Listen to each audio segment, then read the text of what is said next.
The Spanish Princess is back for its second and final season, and the first episode has plenty going on. They do deny us a whole wedding scene, but show a flashback to Catherine remembering the day as she chooses which crown to wear to meet her father who is coming for a visit. They also show a spicy bedroom scene, where the king actually abducts the queen from the hallway, and you see Lena just standing there watching like, okay, I guess you can take her away in your mask.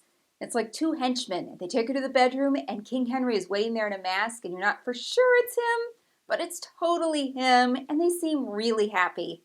It's like 50 Shades of Grey, only King Henry is Christian. Her father coming to visit isn't great news, although he is going to meet Henry and the baby, Henry IX, for the first time. Of course, in-laws are notorious for causing problems, and the King of Spain is no exception. He comes in and greets his son-in-law with a kiss on the lips.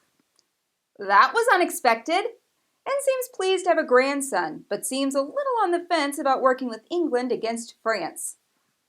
Henry decides to prove everything's going to be great, and the armor's so good, by having a joust. It's the typical medieval scene one remembers from old favorites like Robin Hood. King Henry rides the joust without incident, but his opponent goes down with his eye hanging out. And the guy just rips it out. Ironically, I had to cover my eyes during this eye portion. Lena and Oviedo are still in love and doing well. This couple is stable, just a normal family that happens to work within the palace.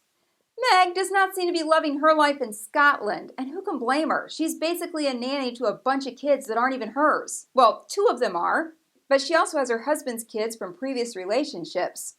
Not what a queen was necessarily trained to do. What she wants to do is make peace between England and Scotland. That is why she married King James in the first place, but he does not seem interested. In fact, he doesn't even seem interested in getting the clans together so Scotland can be united. Ultimately, Catherine's dad decides that he will work with England. What else could he do after a guy sacrificed his eyeball? This makes things upsetting for Lena, who is now expecting her husband must go away and serve their country. But, like everyone else, they do what they are duty-bound to. The problem is, while some feel bound to duty, others do not, like Queen Catherine's dad, the King of Spain. He does not meet the English where he is supposed to. Instead, he goes to deal with his own lands, and the English waste time and resources waiting for him to show up. It's like a bad Tinder date, only it costs you tons of money and time. Lena is embarrassed because she is Spanish, and Catherine feels responsibility because her father betrayed her husband. After all this, she goes and asks Henry to sleep with her, but he tells her he's too tired. I mean, that's worse than saying you have a headache or you have to wash your hair. Lena wants to be normal, but Catherine is itching for power. It's in her blood, and it's her duty as the daughter of a king and the wife of one. But while she longs for power, she has no power over death. And while she's in the chapel praying, her son King Henry IX just dies for no reason. A tiny baby, just gone.